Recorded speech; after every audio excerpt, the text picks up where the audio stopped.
What would you think if I told you that some men are magnetically drawn to the very woman they cannot possess, not out of love, but out of an unconscious hunger that was born long before they ever met her?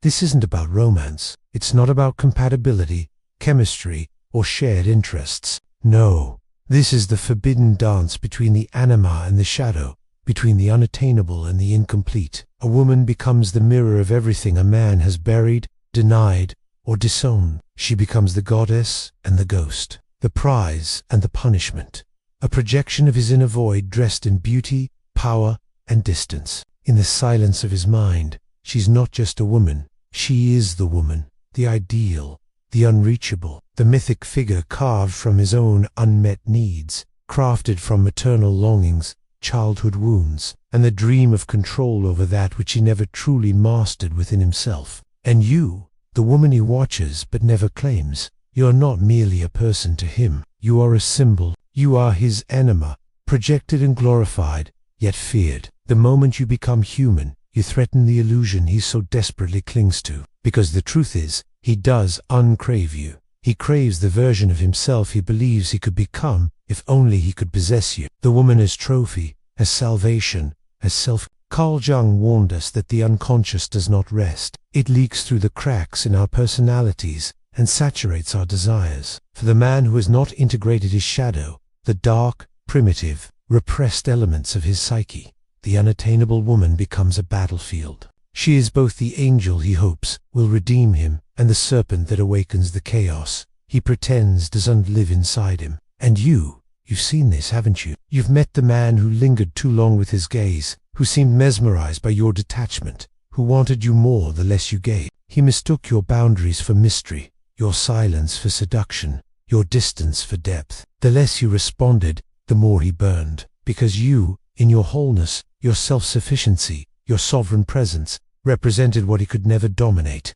To him, you are not flesh, you are fire, and fire, to a man who has lived his life cold and emotionally exiled, becomes irresistible. He doesn't want a partner. He wants to conquer his own inadequacy, and he believes that if he could just have you, the elusive, radiant, sovereign woman, all his internal fractures would mend. But this is an illusion, because no woman, no matter how magnetic, can complete the man who refuses to confront his own fragmentation. The forbidden psychology of this craving lies in his refusal to see you clearly. You are not a woman to be known. You're a symbol to be seized. His pursuit is not of intimacy, but of control, not of love, but of power over the parts of himself he disowns. It begins with idealization. He casts you in gold, places you on a pedestal built from childhood fantasies and repressed longing. He speaks of you as if you were ethereal. He becomes intoxicated not by who you are, but by the mystery you represent. He doesn't want to understand you.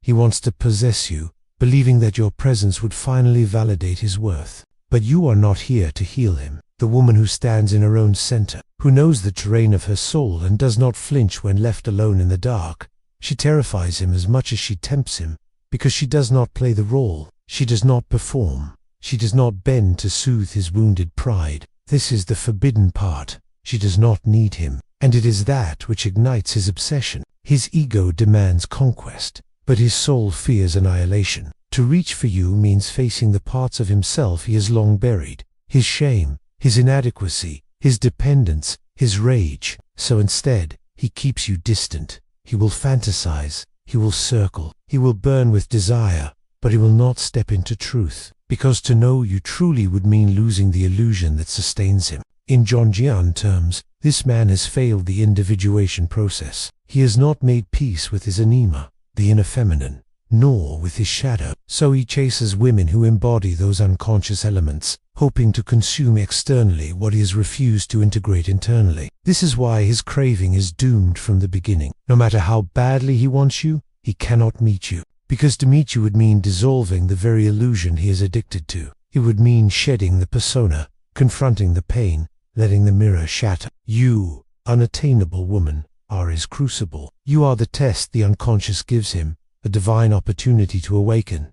But most men fail this test. They run, they romanticize, they retreat into fantasy or bitterness when you remain unmoved. Because your power, your self-possession reminds him of what he has lost in himself. And yet, Many women still internalize the rejection. They wonder if they were too cold, too distant, too intimidating. But understand this, he never wanted to know you. He wanted to consume you. You were not too much.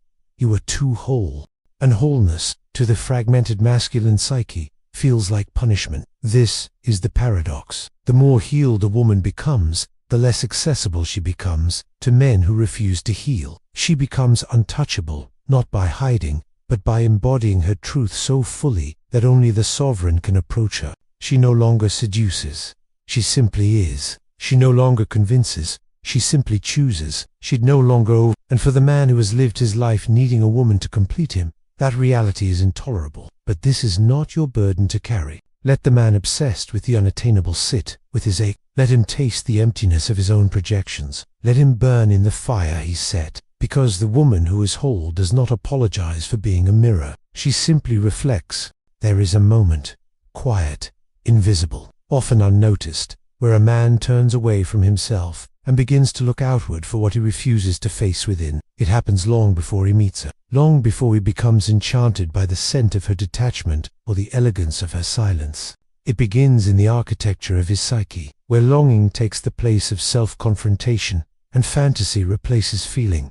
In this hidden place, the unattainable woman is born, not in her body, her voice, or her smile, but in the cavern of his unresolved need. She is constructed from the shadows of every unmet moment of love, every echo of a mother's absence, every sting of failure he never processed. She is the archetype of salvation, the sovereign goddess on a distant hill, the imagined cure for everything he dares not admit still hurts. And so, when she appears, graceful, unwilling to perform for his validation, something ancient stirs within him. The anima awakens, but not the integrated anima of balance and understanding.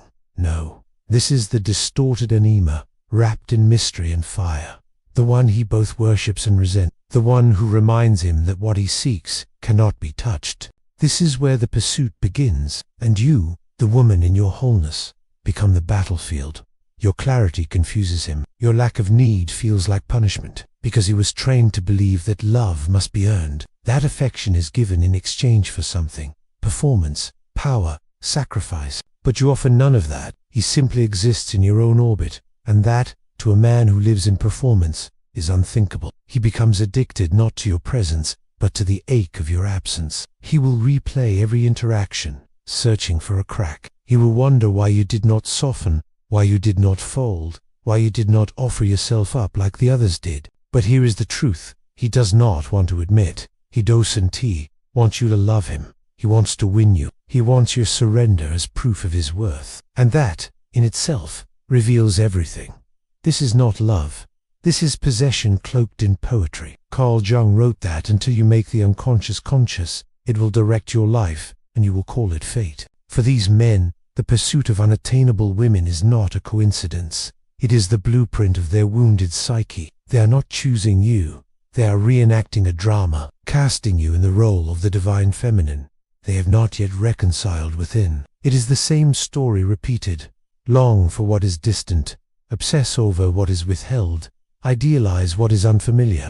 And when you do not play your role, when you stay sovereign, remain whole, and refuse to collapse, he begins to unravel. Because the truth is this: the man who craves the unattainable woman is a man running from his own feminine. He fears emotion, vulnerability, surrender, not in you, but in himself. He wants you to feel, but he will not allow himself to feel. He wants your intimacy, but he fears his own exposure. He wants your devotion, but he is terrified of offering his soul in return. This is the paradox. He chases what he cannot handle. He desires what would require his transformation. And transformation, for the unready man, feels like death. He wants you, as long as you remain an illusion. The moment you become real, with boundaries, needs, depth, and expectations, he will recoil, he will sabotage, he will disappear or diminish. Because to love a real woman requires a real man, one who has faced his shame, befriended his shadow,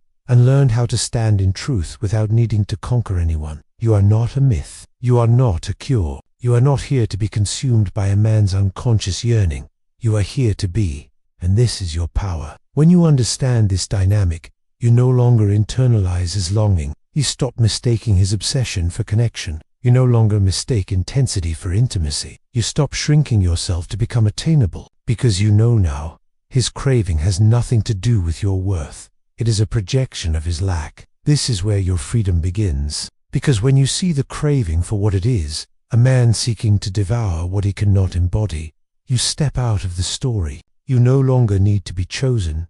You choose. You no longer need to be worshipped. You stand. You no longer need to be understood. You understand yourself, and that is what he fears most. That you will see the game, that you will name the hunger, that you will walk away without flinching, not to punish him, but because you no longer consent to being someone's unconscious fantasy. You are not a placeholder for his pain. You are not the bomb for his ego. You are not the goddess he hopes will fix the mother who never did.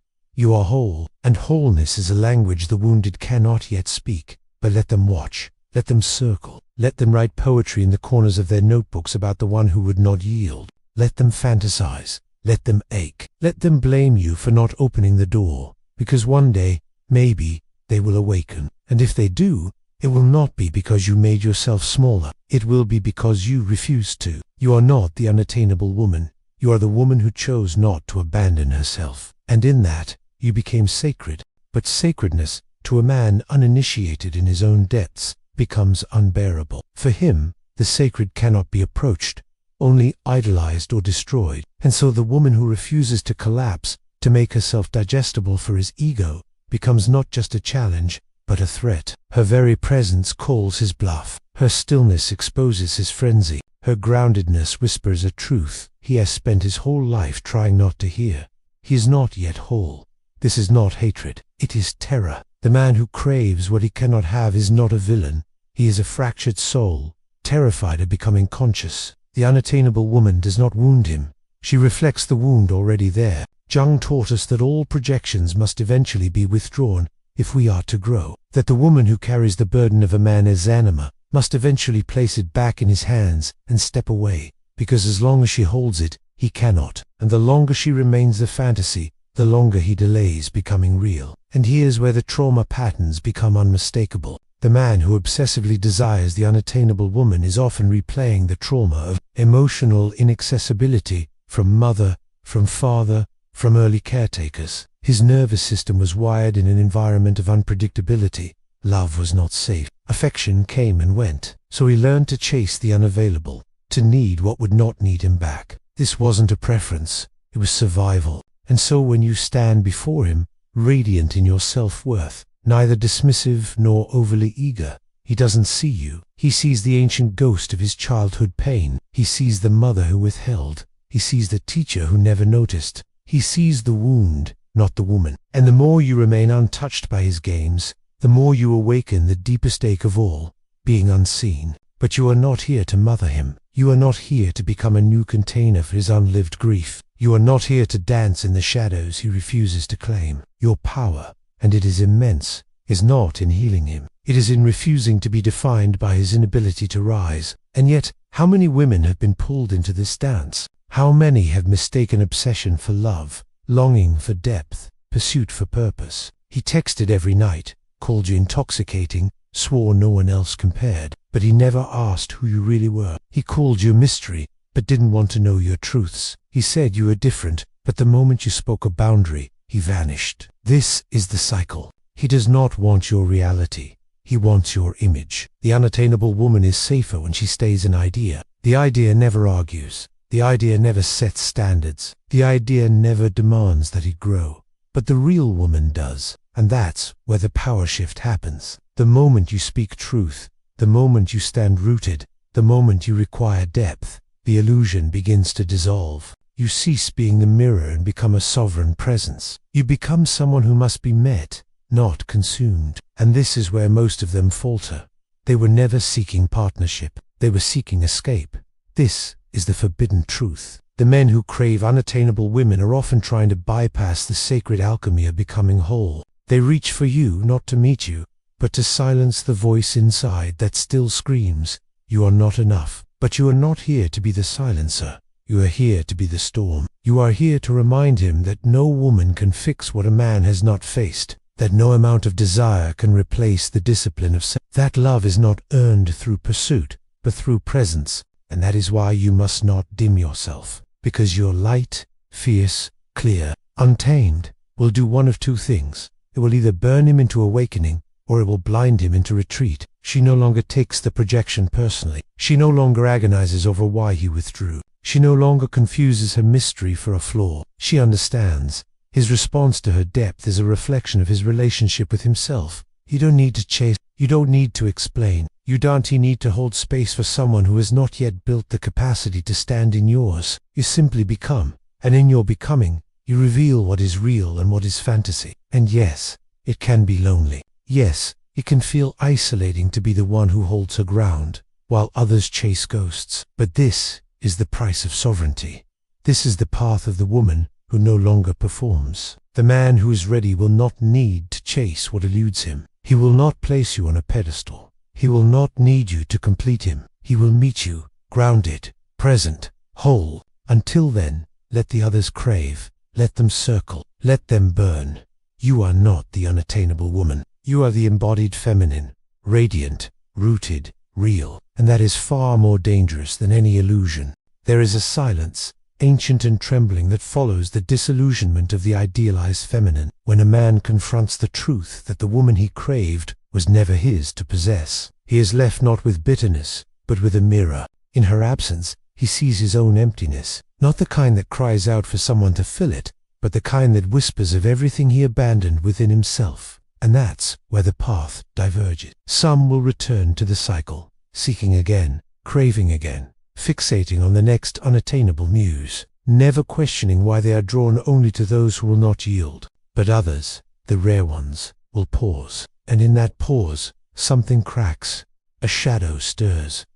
The ego begins to splinter, because when a man finally sees that the woman he wanted was not unreachable, but simply unwilling to collapse for his comfort, he begins to ask the forbidden question, why do I only want what I cannot have? This is where the real work begins. The craving for the unattainable is not rooted in desire, it is rooted in The man who wants the woman who won't look back is not empowered. He is haunted by rejection, by invisibility, by the suppressed rage of being emotionally starved. His obsession is not about her. It is about the part of himself that was never chosen. You were just the symbol. You were the external echo of his internal exile. But he doesn't know that yet. He thinks he wants you. But what he really wants is the version of himself that existed before the shame. The boy who ran to the window, waiting for the one who never came. The boy who did everything right and was still not enough. The boy who learned that love is something to be earned through performance and pain. You, in your self-possession, your luminous distance, awakened that boy. And here lies the tragedy. He cannot reach you without healing him. And most men, tragically, won't. They will call you cold, too much, too distant, too proud. They will accuse you of playing games, when in fact you are simply protecting your peace. They will shame your sovereignty because it terrifies them, because they have only known women as reflections of their power, never as keepers of their own. But you must not fall.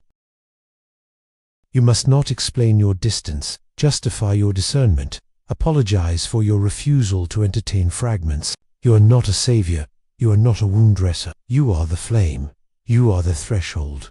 You are the reckoning. He may circle. He may pine. He may even call it love. But true love is not obsession. It is not pursuit. It is not addiction to the unattainable. True love is presence. And presence requires integration. It requires that a man not only face his shadow, but hold it, name it, become whole with it. It requires that he stop seeking the divine feminine outside of himself and begin honoring her within. Only then can he stand before you, not as a beggar, but as an equal. Only then can he love you, not because you elude him, but because you choose to remain. You, the woman watching this now, must remember this. You are not powerful because you are hard to get. You are powerful because you are not willing to trade your soul for validation. You do not use distance as a weapon. You embody it as a boundary. You do not provoke desire. You inspire remembrance. And that remembrance is uncomfortable, because to truly see you is to see everything he has denied. It is to remember the tenderness he buried, the feelings he numbed, the chaos he turned into ambition. It is to realize that everything he seeks in your silence, in your eyes, in your unattainability, is a lost part of himself. You are the mirror, and not all who look into it will smile. Some will break it, others will bow. But you keep reflecting, not for them, for yourself. Because you are not here to be understood by men who are still at war with their feminine. You are not here to teach them what they refuse to learn. You are not here to validate their potential. You are here to become. And in your becoming, the right ones will rise. The right ones will not fear your fullness. They will not shrink from your storms. They will not mistake your strength for arrogance. They will recognize you, not as the unattainable, but as the embodied. The woman who has gone through the fires and returned whole. They will not chase you, they will join you. Because the man who is whole does not crave what he cannot have. He is drawn to what he can build with. He does not idolize your independence. He respects it. He does not see your boundaries as walls, but as architecture. He does not need to earn your love, because he has already claimed his own. This is where the hunger ends. This is where the illusion burns. This is where the myth of the unattainable woman collapses, and something holy takes its place. Not fantasy, but reality. Not craving, but creation. Not pursuit, but presence. You are not the reward at the end of his suffering. You are the reflection of his readiness. And so, she stands, not as a conquest, not as a symbol, not as a riddle to be solved, but as a force. She is not the unattainable woman. That label belongs to the mythology men create when they are not yet ready to meet the divine feminine without fear. It is a story woven from ego, from longing unexamined, from a shadow too large to face in the mirror. When a man says, "She is too much for me," what he means is, "I am not yet enough for myself." You must understand this. You must hold this truth like a flame between your palms. You are not intimidating. You are clarifying.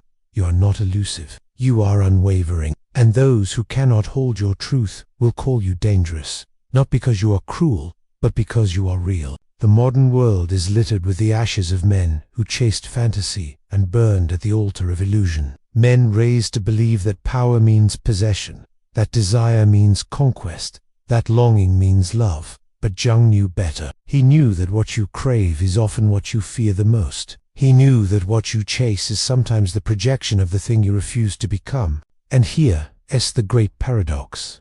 The moment a man stops chasing the unattainable woman, the moment he stops grasping, performing, pleading, and begins the descent into his own psyche, she ceases to be unattainable. Not because she lowers herself, but because he rises. Not because she softens her truth, but because he strengthens his own. That is the secret. The woman who has done her inner work, who has gone into the dark forests of abandonment and returned with the bones of her own worth, does not respond to games. She does not dance for breadcrumbs. She does not wither under silence. Her soul has grown too vast for emotional starvation. Her heart too wise to mistake intensity for intimacy. And that's why men project divinity onto her. That's why they call her goddess and then ghost her. That is why they fall madly in love with the idea of her and then flee the first time she says, "This is what I need." Because that sentence, simple, direct, unapologetic, is the boundary between fantasy and reality.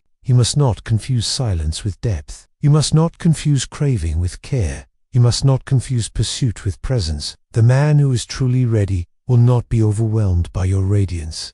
He will recognize it, because it will look like the radiance he's built within himself. Individuation, as Jung described it, is the process of becoming whole, of integrating the shadow, reclaiming the lost pieces, and dissolving the masks we wear to be loved. It is not easy work. It is not romantic. It is brutal and sacred and lonely and redemptive. And a man who has not walked that path will always be afraid of a woman who has, because she becomes the threshold. And thresholds are terrifying. They mean leaving behind the known. They mean crossing into the unknown. They mean dying to the self you've always been in order to become the one you were meant to be. To stand before such a woman is to stand before your own edge. And so they call her unattainable.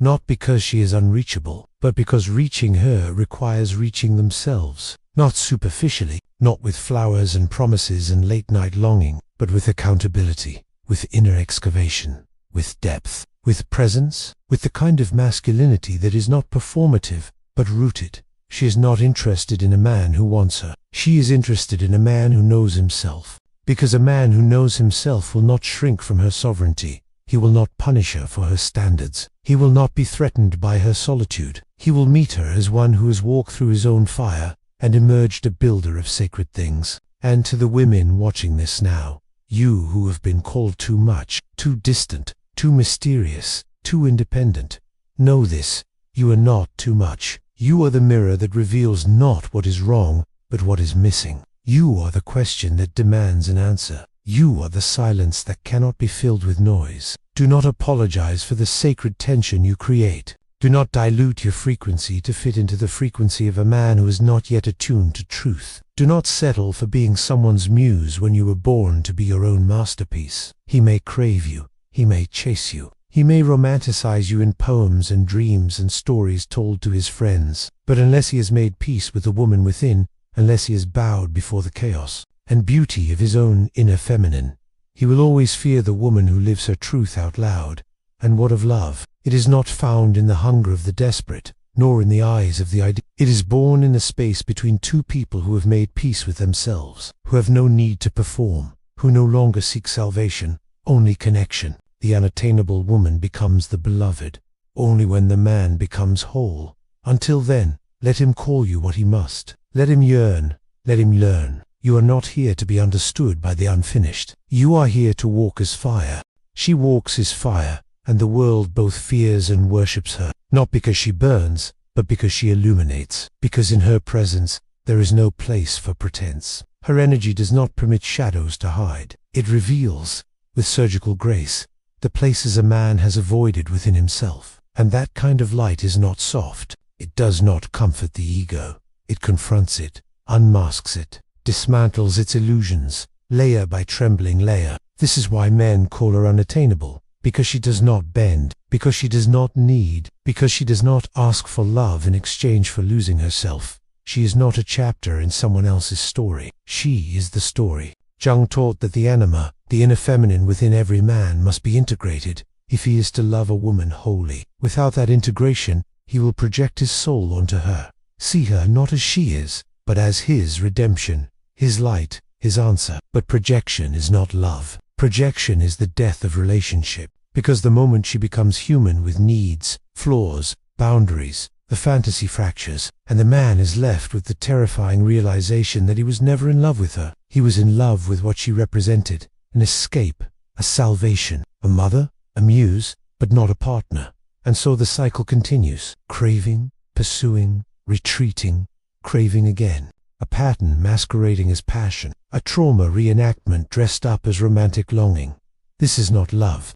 This is emotional hunger with better branding. You, who are watching this, have likely been on the receiving end of that kind of hunger. You've felt it in his eyes, the way he looked at you like a man starving, like you were water after years in the desert. You've felt it in the intensity, the late-night messages, the declarations that came too soon and rang too hollow. You've seen the way that hunger turned cold the moment you asked for something real, the way he vanished when you stopped playing the dream, because the dream is all he had, and you, in your presence, were never the dream. You were the storm that shattered it. This is not a rejection of men. This is a reckoning with the unconscious masculine, the part that fears feeling, that flees intimacy, that worships control and calls it strength. It is a call to rise, a call to integrate, a call to become sovereign within, so that love can be built not from lack, but from fullness. The woman who has done her shadow work is not impressed by potential. She has buried enough of her own. She does not wait for promises to become patterns. She has learned that time is sacred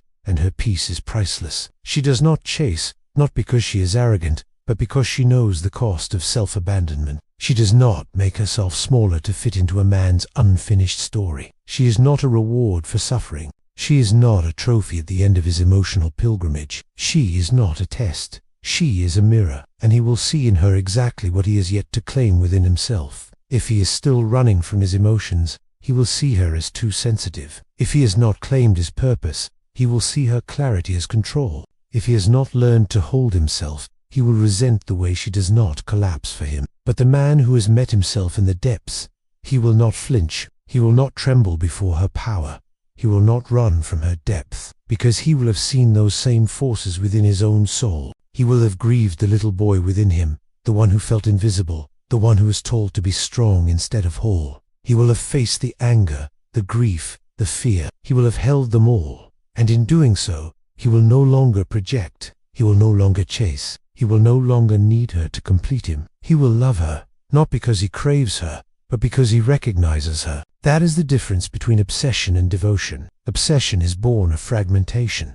Devotion is born of integration. The woman once labeled unattainable becomes magnetic, not because she withholds, but because she no longer begs to be chosen. Her energy is clear. Her presence is solid. She does not perform. She does not prove. She does not apologize. And this, too, terrifies those who are still addicted to chaos, because when you no longer need to convince someone of your worth, you strip them of their power over you. And for many men, that was the only way they ever felt powerful.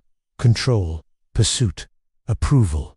But now, you do not require pursuit.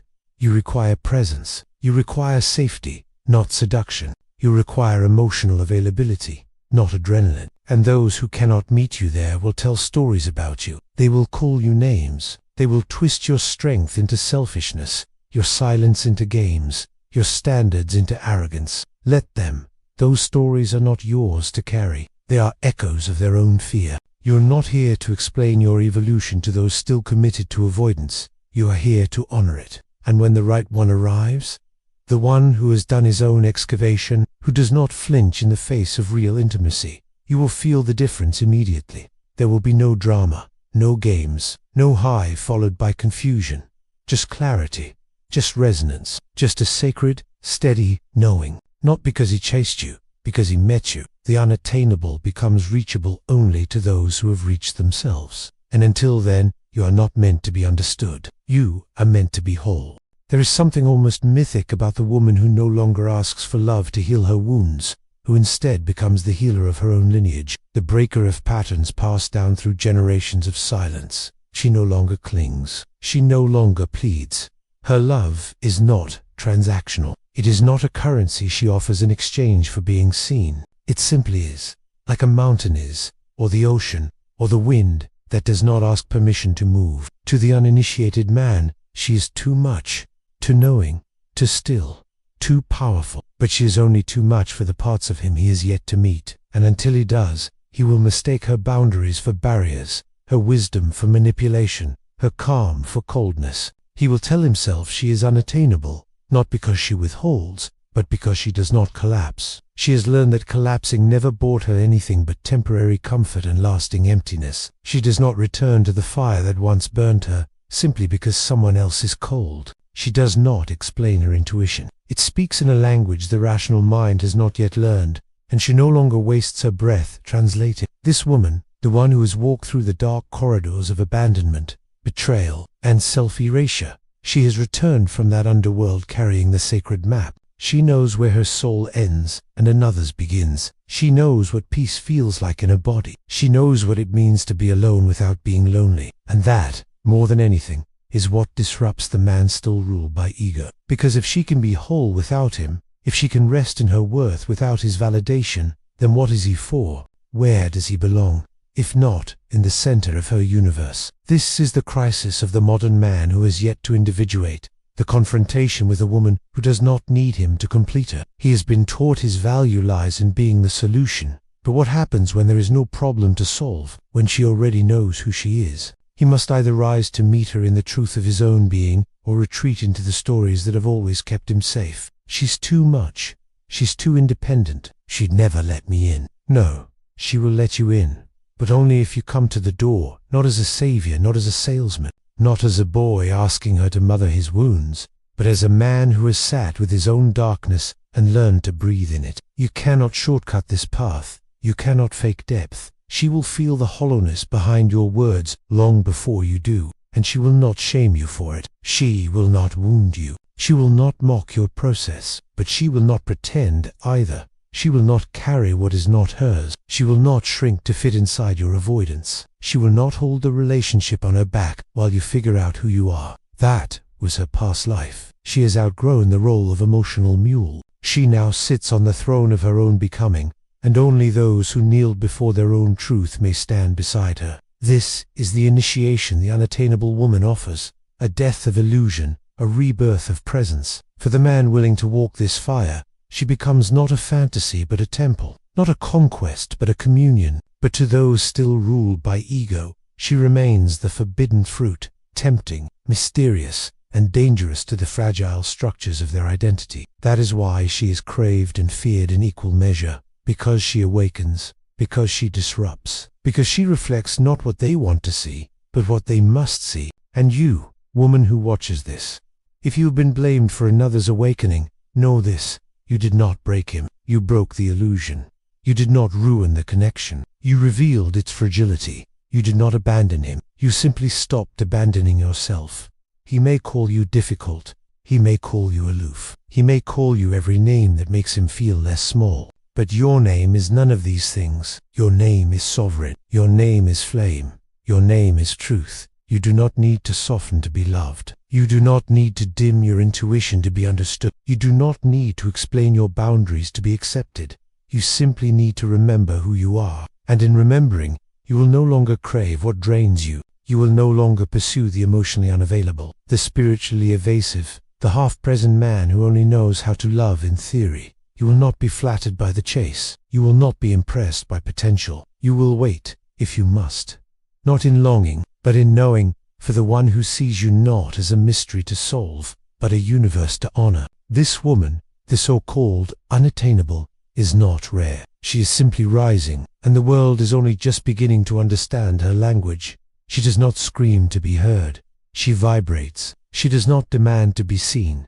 She radiates. She does not beg to be loved. She chooses. He may call her untouchable, but what he truly means is this: she cannot be controlled. The woman who has excavated her soul does not move according to the familiar scripts. She is not governed by the reward-down punishment systems of male fantasy. She is not seduced by breadcrumbs, flattery, or the grandiosity of romantic conquest. Her silence is not a game. It is a sanctuary, a signal to the world.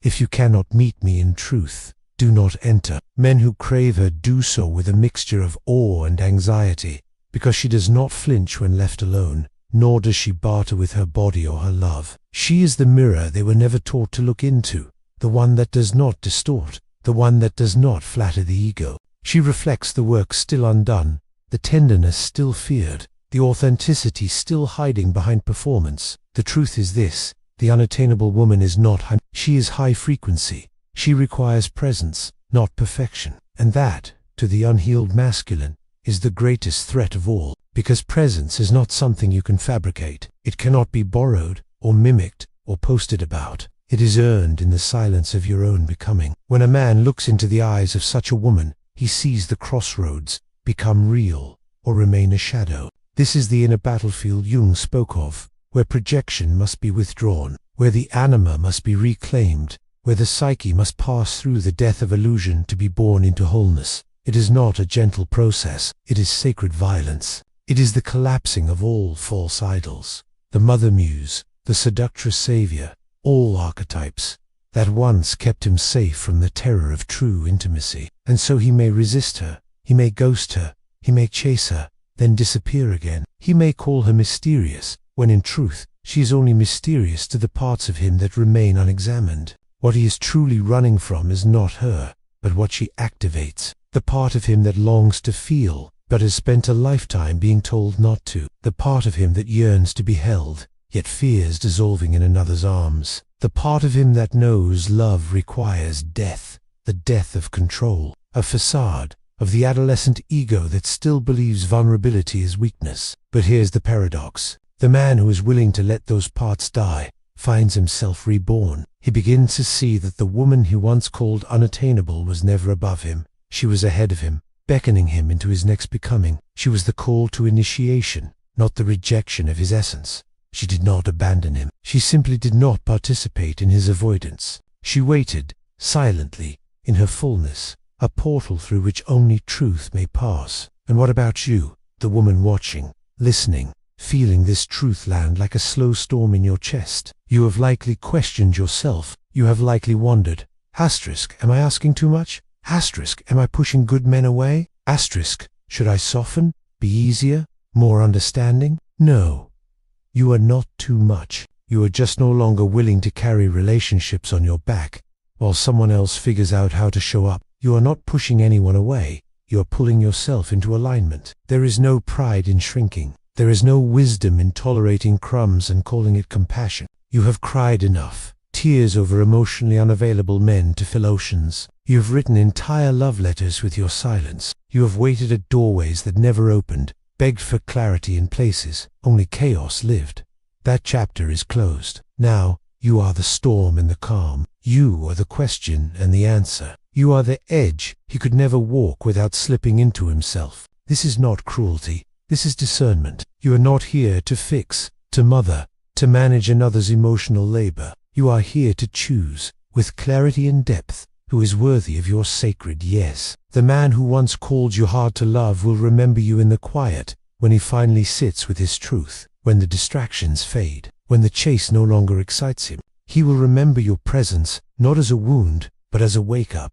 And perhaps, by then, he will thank you, not because you waited, but because you didn't, because you chose yourself when he could not choose you in your fullness, because you did not become small to fit into a love that was never meant to contain you. He will remember the way your energy was a threshold, a line between his boyhood and his manhood, the final gate before he became the man he was always meant to be. And you will not wait for his arrival. You will not pause your becoming. You will keep rising. Not as punishment, but as prayer. The kind of prayer that says, I trust what is real will find me, not through games, not through begging, but through resonance, because when a man is ready, truly ready, not in theory, but in the marrow of his soul, he will not be intimidated by your power. He will be inspired by it. He will not try to possess you. He will protect the space in which your wildness thrives. He will not ask you to tone it down. He will rise to meet you at the level where no masks survive.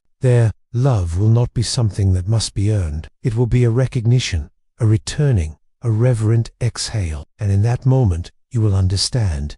The men who once feared you were never your loss. They were simply not meant for the woman you've become. The woman who knows her worth doesn't chase. She chooses.